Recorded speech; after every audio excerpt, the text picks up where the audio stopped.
আসসালামু আলাইকুম এভরিওয়ান। আশা করি আপনারা সবাই ভালো আছেন। আলহামদুলিল্লাহ আমি আল্লাহর রহমতে ভালো আছি। এই মুহূর্তে পাওয়া আপডেট অনুযায়ী আপনাদের জানাতে চলেছি ভয়াবহ তথ্য। বাংলাদেশে যে বন্যার পরিস্থিতি চলছে তার মধ্যে কিন্তু আবারও কিন্তু বৃষ্টির সম্ভাবনা জারি করেছে আবহাওয়া অফিস। আমরা দেখতে পাচ্ছি যে বন্যার পরিস্থিতি এই মুহূর্তে আরও অবনতির দিকে যাচ্ছে এবং আরও বৃষ্টি হলে কিন্তু সেটা আরও ভয়াবহ রূপ নিতে পারে। তো বিস্তারিত তথ্য জানাবো আজকের এই ভিডিওর মাধ্যমে। তো আমরা সরাসরি চলে যাব কথা না বাড়িয়ে বৃষ্টিপাতের অনুপাতে। এবং আজকের দিনে যদি আপনাদের আমরা দেখানোর চেষ্টা করি যে বৃষ্টিপাত আসলে কোন কোন এলাকায় হচ্ছে এবং আর কতটুকু পরিমাণ বৃষ্টিপাত হওয়ার সম্ভাবনা আছে, মানে আগামীকালকে বৃষ্টিপাত হবে কিনা।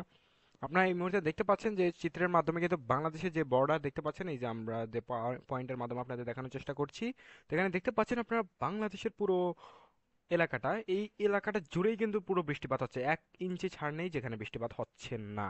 অর্থাৎ প্রত্যেকটা এলাকাতেই বৃষ্টিপাত হচ্ছে, কোথাও বেশি বা কোথাও কম। তবে বাংলাদেশের মধ্যে সবচেয়ে ভয়াবহ বন্যা পরিস্থিতির মধ্যে শিকার হয়েছে এই মুহূর্তে যদি বলতে চেষ্টা করি বাংলাদেশের নরসিংদী, তারপরে হচ্ছে বাংলাদেশের মধ্যে কুমিল্লা, তারপরে হচ্ছে বরিশাল রয়েছে, এরপরে খুলনা, ফেনী সবচেয়ে বেশি ক্ষতিগ্রস্ত মধ্যে রয়েছে। ফেনী রয়েছে, ফেনীর মধ্যে বেশ কিছু এলাকা রয়েছে যেমন নোয়াখালী রয়েছে, ফেনী রয়েছে, তারপর ফেনীর ঢাকুরবাড়িয়া, নোয়াখালী ঢাকুরবাড়িয়া, এরপর ছাড়াও নোয়াখালীর হাতি অঞ্চল, এই অঞ্চলগুলোর মধ্যে কিন্তু এই মুহূর্তে ভয়াবহ বন্যা পরিস্থিতির সৃষ্টি হয়েছে। একই রকম ভাবে যদি আমরা বলার চেষ্টা করি পুরো সিলেট অঞ্চল এলাকা জুড়েই, বিশেষ করে সিলেটের জৈন্তাপুর সহ এই এলাকাগুলো কিন্তু পুরোপুরি বন্যায় প্লাবিত অবস্থায় রয়েছে। তো এই মুহূর্তে যদি আপনাদের বলার চেষ্টা করি যে ঠিক বৃষ্টিপাত হওয়ার সম্ভাবনা কতটুকু, তাইলে বলতে হচ্ছে যে সিলেটে কিন্তু আজকে সারা দিন মোটামুটি বৃষ্টিপাত হবে। এবং আগামীকালকের কথা যদি বলার চেষ্টা করি তাহলে দেখতে পাবেন যে আগামীকালকেও মোটামুটি বৃষ্টিপাতের সম্ভাবনা রয়েছে, যদিও বা রাতের দিকে বৃষ্টিপাত হবে না। তো এখন আপনাদের একদম ক্লিয়ার করে আপনাদের বিষয়টা জানিয়ে দেওয়ার চেষ্টা করব ইনশাল্লাহ, যে আগামীকালকে কিন্তু মোটামুটি দিনের বেলা আপনারা বেশ ভালো পরিমাণ বৃষ্টিপাত দেখবেন।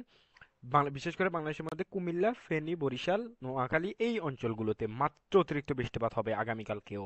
তবে রাতের দিকে বৃষ্টিপাত অনেকটাই কমে আসবে, যদিও বা তারপরও কিন্তু বৃষ্টি থেকেই যাবে, যদিও বা কম বৃষ্টিপাত হবে। অর্থাৎ বৃষ্টিতে একদম চলে যাবে বিষয়টা এমন নয়, হালকা হালকা বৃষ্টিপাত হবে রাতের দিকে। এছাড়া কিন্তু কালকে সারা দিন ব্যাপী বৃষ্টিপাত হওয়ার সম্ভাবনা রয়েছে। তো এই মুহূর্তে আবহাওয়া অফিসের মতবাদ অনুযায়ী আগামী 2-1 দিনের মধ্যেই, অর্থাৎ আগামী পরশু দিনের মধ্যেই ইনশাল্লাহ বৃষ্টিপাতের আশঙ্কাটা অনেকাংশেই কমে যাবে।